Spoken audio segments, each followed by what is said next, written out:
So everybody has been dying to find out where Fight Island is. So today I'm here to announce that Fight Island is on Yas Island in Abu Dhabi. And just like I said about Florida when we went to Florida, how the commission and the government worked with us there to pull off this fight. Same thing with Abu Dhabi. These guys have been amazing partners in everything that we've ever done with them. So we're going UFC 251 Saturday, July 11th in Abu Dhabi, and we literally just got Usman versus Burns done. So that card has Usman versus Burns, Volkanovski versus Holloway, Peter Yan versus Aldo, Jessica Andrade versus Rose Namajunas, and Rebus versus Van Zant.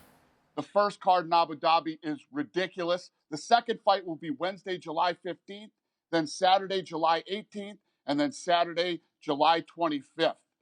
And Abu Dhabi has actually created this safety zone on the island within 10 square miles on Yas Island will just be inhabited by us.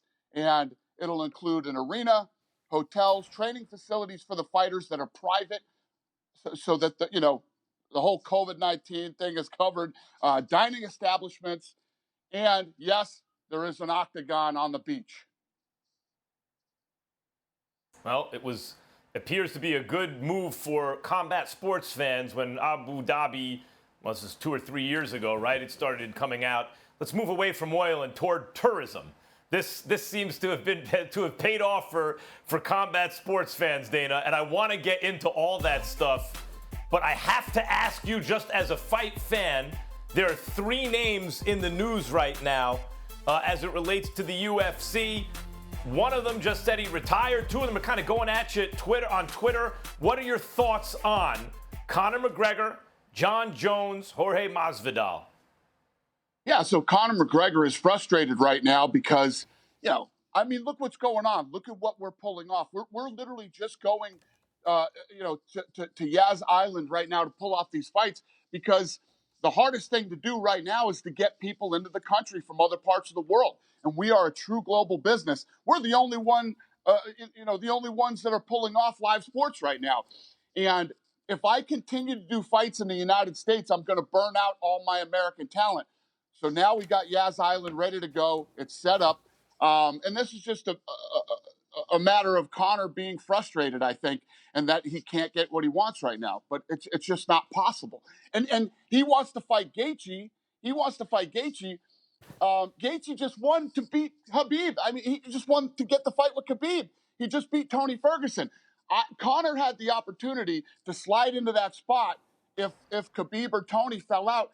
He came back and said, I'm not a replacement fighter. I'm not going to do it. He would be in that position right now if he took the fight. He didn't. Gaethje did, so Gaethje gets it.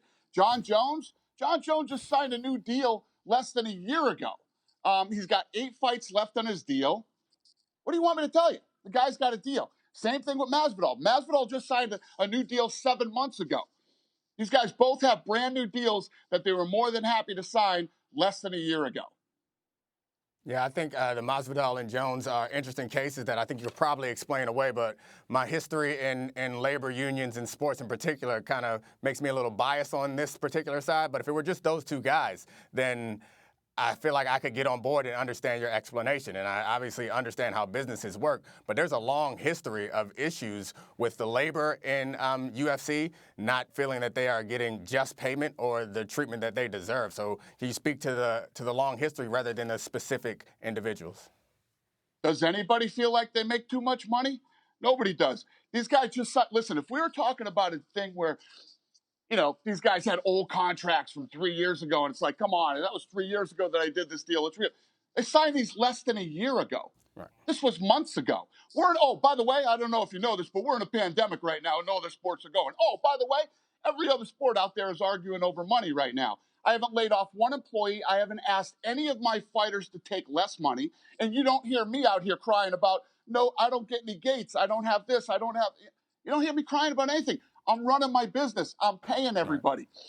And right now, if you think it's easy to be a business owner right now, here and today, you are right out of your mind, okay? Because there's never been a harder time to do business than right now. Guess what? I'm pulling it off. Well, you can't say you're not crying anymore. You just said it's a hard time for business owners, but I do think that it's important to Is that me understand that crying? there's I was just explaining. That's not there's me different crying. I was leverage. just explaining to you. The point I was I'm just making is explaining to you.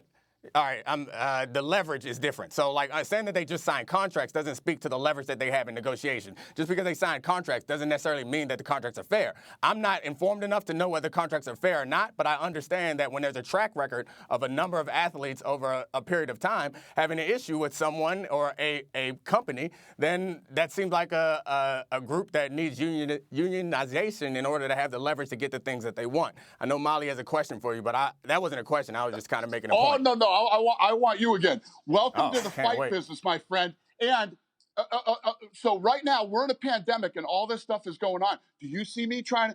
We just signed a contract 8 months ago. You see me saying, "Oh no, this is going on and that's going on. I have to pay you less money. Let's talk." No, I'm paying them exactly the same amount of money, no matter what's going on. In the history of this company, I've never asked the fighter to go backwards ever. I mean, that you could argue that suggests that maybe they weren't making enough if their pay is not an issue. But I'm not saying that you're having trouble, that we should applaud you. We should certainly applaud you for keeping your business running and not letting any people down. I certainly wasn't looking to fight you like Dan Le Batard. I'm not looking to fight you at all. I'm just bringing up the idea that there's another perspective that makes perfect sense to me. Given my background, I understand how difficult it is to run a business right now. So we applaud you for all that. We applaud you for not taking their money down. But just because you're not doing anything bad doesn't mean that the situation is fair for them. And again, I'm not trying to be confrontational because I don't know the ins and outs of this business, but I do know the ins and outs of sports labor. And I know that when you have a bunch of angry, upset athletes, there's normally